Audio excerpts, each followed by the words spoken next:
Hello बच्चे party. कल हम बायोमोलिक्यूल्स के बारे में हम बात कर रहे थे। जो जैव अणु हैं, जैव अणु मिलके ही जो है कोशिका का निर्माण करते हैं। और जैव अणु दो प्रकार के होते हैं, लघु या सूक्ष्म जैव अणु तथा दूसरा होता है बृहद जैव अणु, जिसे हमने जो है micro biomolecules and mega biomolecules कहा है। यहाँ पे आज हम बात कर रहे हैं जो कार्बोहाइड्रेट होता है उसके बारे में हम यहाँ पे विस्तृत रूप से बात करेंगे। जो कार्बोहाइड्रेट हैं ये जो है मुख्य रूप से इनका जो सूत्र होता है वो होता है CH2O का होल N। ये जो है कार्बोहाइड्रेट का सूत्र है और इसमें मुख्य रूप से कार्बन, हाइड्रोजन और ऑक्सीजन मिलके ही कार्बोहाइड्रेट का निर्माण करते हैं। इसमें जो हाइड्रोजन और ऑक्सीजन का अनुपात होता है 2:1 होता है। या ऐसे कार्बोहाइड्रेट हैं जो CH2O के होल N का जो सूत्र है इसका अनुपालन नहीं करते हैं, जैसे रेहमनोज हो गया, इसका सूत्र है C6H12O5। या जो है डिजिटोक्सोम है, डिजिटोक्सोम, जो डिजिटोक्सोम है C6H12O4। ये दोनों ऐसे कार्बोहाइड्रेट हैं जो इस सूत्र का अनुपालन नहीं करते हैं। कार्बोहाइड्रेटों को हम 3 भागों में बांट रहे हैं। We are divided carbohydrate is a 3 parts. Number 1 monosaccharides, number 2 oligosaccharides and number 3 polysaccharides. First हो गया मोनोसैकेराइड, दूसरा हो गया ओलिगोसैकेराइड और तीसरा हो गया पॉलीसैकेराइड। जो मोनोसैकेराइड होते हैं इनका जो सामान्य सूत्र होता है CnH2O का होल N इसका सूत्र होता है। तथा ये जो है स्वाद में मीठे होते हैं। और कार्बोहाइड्रेट की विशेषता है ये जल में सोल्यूबल होते हैं या जल में घुलनशील होते हैं। तो मोनोसैकेराइड भी जल में घुलनशील होते हैं। और जो मोनोसैकेराइड है इन्हें जो है ये मुख्य रूप से पेंटोज, हेक्सोज आदि के रूप में ये पाए जाते हैं। ध्यान ये देना, जो पेंटोज है, पेंटोज, हेक्सोज के रूप में ये पाए जाते हैं। जो पेंटोज है इसका अगर हम जो है केमिकल स्ट्रक्चर देंगे, हम दोनों का जो है पेंटोज का भी और हेक्सोज का भी, यहाँ पे जो है जो मोनोसैकेराइड है इन दोनों का जो है केमिकल स्ट्रक्चर हम देखेंगे। जो पेंटोज स्ट्रक्चर है या पेंटोज जो शर्करा है, हमने जो है डीऑक्सीराइबोज शर्करा और राइबोज शर्करा में जो है पेंटोज शर्करा को देखा था, तो वही इसका स्ट्रक्चर है। तो सबसे पहले है पेंटोज। पेंटोज का जो स्ट्रक्चर होता है ये जो है 5 कार्बन के अणु हैं। फर्स्ट ये है, सेकंड ये है, थर्ड ये है, फोर्थ ये है एंड फिफ्थ ये है। तो ये हो गया HOH, ये हो गया OH, यहाँ पे ये हो गया HCH2 OH। तो ये जो है यहां पे ये HOH तो स्ट्रक्चर है मोनोसेकेराइड का, वो ये है। इसके अलावा जो हेक्सोज स्ट्रक्चर है वह जो है यहां पे हेक्सोज में 6 कार्बन होगा, तो इसका जो स्ट्रक्चर होगा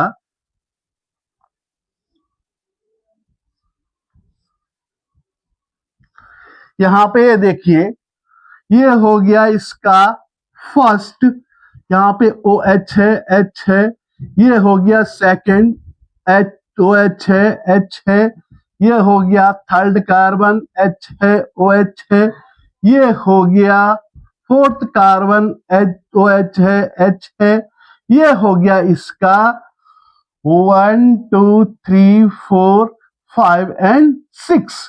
तो ये जो है ये 5 वाला हो गया CH2OH और OH, और ये 6 वाला हो गया। तो इसका अगर हम केमिकल स्ट्रक्चर देखेंगे पेंटोज शर्करा तथा हेक्सोज शर्करा, तो यहां पे इस प्रकार से इनकी संरचना हमें दिखाई देती है।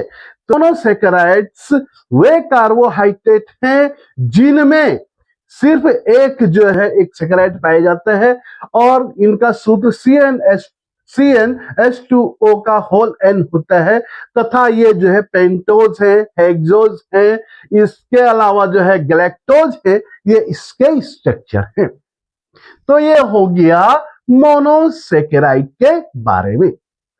दूसरा अब हम बात करेंगे ओलिगोसेकेराइड। ओलिगोसेकेराइड में 2 या 2 से अधिक मोनोसेकेराइड के अणु होते हैं।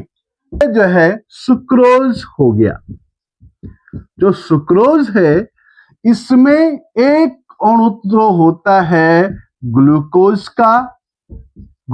का तथा एक अणु होता है फ्रक्टोज का।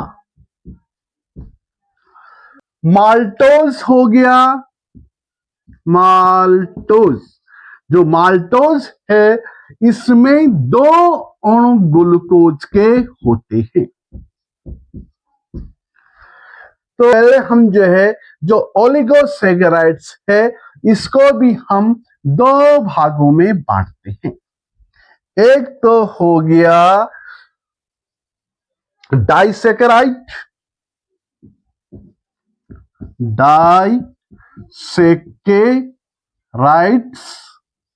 और तीसरा हो गया ट्राइसेकेराइड्स। जो डाइसेकेराइड्स हैं इनमें 2 अणु मोनोसेकेराइड के हैं, इसमें 2 अणु मोनोसेकेराइड के हैं, तथा जो ट्राइसेकेराइड हैं इनमें 3 अणु मोनोसेकेराइड के हैं। जैसे अभी हमने बात की थी सुक्रोज हो गया, माल्टोज हो गया, सुक्रोज में एक अणु ग्लूकोज तथा एक फ्रक्टोज का है। इसके अलावा जो माल्टोज है 2 अणु इसमें ग्लूकोज के हैं। इसकी अगर हम संरचना देखें डाइसेकेराइड की, तो डाइसेकेराइड की जो रासायनिक संरचना होती है वह जो है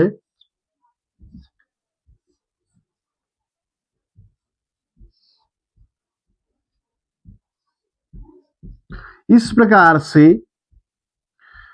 ये इसकी संरचना होती है।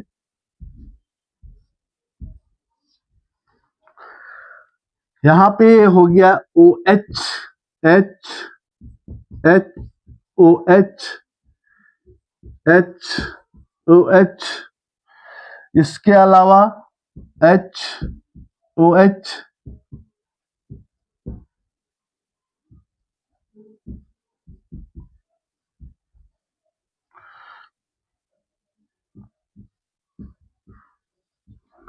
ये इसकी जो है जो डाइसेकेराइड्स होते हैं, ये इसका जो है केमिकल स्ट्रक्चर है, रासायनिक संरचना है। 2 अणु मोनोसेकेराइड के जुड़े हैं और डाइसेकेराइड का निर्माण हो रहा है, यह है डाइसेकेराइड। अब हम बात करेंगे ट्राइसैकेराइड के बारे में।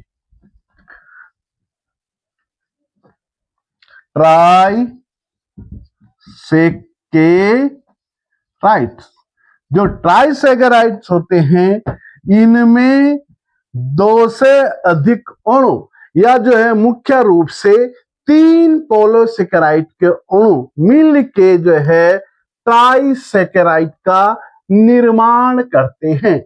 जैसे रेफिनोज, जो रेफिनोज है, रेफिनोज में एक अणु तो होता है ग्लूकोज का, एक अणु तो होता है ग्लूकोज का, एक होता है फ्रक्टोज का तथा एक होता है गैलेक्टोज का। तो जो है जब 3 मोनोसैकेराइड के अणु आपस में जुड़ते हैं तो इससे ट्राइसैकेराइड्स का निर्माण होता है। जैसे ध्यान ये देना, जो ओलिगोसैकेराइड्स होते हैं ये भी जो है स्वाद में मीठे होते हैं। जिस प्रकार से पॉलीसैकेराइड स्वाद में मीठे थे, इसी प्रकार जो ओलिगोसैकेराइड होते हैं ये भी स्वाद में मीठे होते हैं। तो अब हम बात करेंगे पॉलीसैकेराइड्स। जो पॉलीसैकेराइड्स होते हैं इनमें बहुत सारे जो है मोनोसैकेराइड के अणु आपस में जुड़े होते हैं और इससे पॉलीसैकेराइड का निर्माण होता है। इसका जो रासायनिक सूत्र होता है वो होता है C6H10O5 का होल N। ये इसका जो है रासायनिक सूत्र होता है। और पॉलीसैकेराइड जो है स्वाद में मीठे नहीं होते हैं। मुख्य रूप से जो पॉलीसैकेराइड होते हैं ये खाद्य पदार्थों को संचित करने का कार्य करते हैं और ऊर्जा का संचय करने का कार्य करते हैं। खाद्य पदार्थ संचय एवं ऊर्जा संचय इनका मुख्य कार्य होता है। जो ये पॉलीसैकेराइड्स हैं, पॉलीसैकेराइड अलग अलग प्रकार के होते हैं, जिनमें सबसे पहला है मंड या स्टार्च। मंड या स्टार्च हमें पता है जो पादप होते हैं, पादपों में जो भोजन होता है वो मंड के रूप में संचित होता है। और ये मंड जो है प्रकृति के आधार पे 2 प्रकार के होते हैं। नंबर 1 अवस्थाई मंड और दूसरा होता है अस्थाई मंड। जो अवस्थाई मंड है ये जो है सिर्फ दिन में ही ये जो है मंड के अणु बनते हैं जब प्रकाश संश्लेषण की क्रिया होती है, लेकिन रात्रि के समय में ये जो है शर्करा के रूप में परिवर्तित हो जाते हैं। वे मंड के कण या स्टार्च के कण जो कि दिन में निर्मित होते प्रकाशण की क्रिया के दौरान, लेकिन प्रकाशण की क्रिया जो ही बंद हो जाती है तो ये शर्करा में परिवर्तित हो जाते हैं, इसलिए इन्हें हम अवस्थाई मंड कहते हैं। दूसरा है अस्थाई मंड। ये वे मंड हैं जो कि तनों में, पत्तियों में तथा जड़ों में बनते हैं या जड़ों में स्थित होते हैं तथा ये रात्रि के समय में भी दूसरे रूप में परिवर्तित नहीं होते हैं। इन्हें हम अस्थाई मंड या अस्थाई स्टार्च कहते हैं। अब अगर हम जो है मंड का स्ट्रक्चर अगर हम देखें तो मंड का जो है स्ट्रक्चर कुछ तो जो है ये चपटे होते हैं, कुछ ये गोलाकार होते हैं, कुछ ये अंडाकार होते हैं तथा कुछ ये चपटा, गोलाकार, अंडाकार, बहुभुजाकार इनकी क्या होती है संरचना होती है। इनका जो मंड का जो मध्य भाग होता है, मंड का जो मध्य भाग होता है वो एमाइलोज का बना होता है, या मंड के मध्य भाग में एमाइलोज बहुत अधिक मात्रा में पाया जाता है, तथा मंड के जो किनारे होते हैं या अगल बगल के हिस्से होते हैं तो इसमें एमाइलोपेक्टिन होता है, एमाइलोपेक्टिन होता है। और इसका मुख्य कार्य, मंड का मुख्य कार्य भोजन को संचित करने का होता है। तो एक तो पॉलीसेकेराइड मंड है, दूसरा है इम्यूलिन, इम्यूलिन। जो इम्यूलिन है यह भी जो है पॉलीसेकेराइड है और मुख्य रूप से यह जो है कोशिका रस में पाया जाता है। जो प्रोटोप्लाज्म होता है उसमें इम्यूलिन जो है बहुत अधिक मात्रा में पाया जाता है, तथा इम्यूलिन जो है फ्रक्टोज का बहुलक होता है, फ्रक्टोज का बहुलक होता है। तो दूसरा पॉलीसेकेराइड इम्यूलिन है।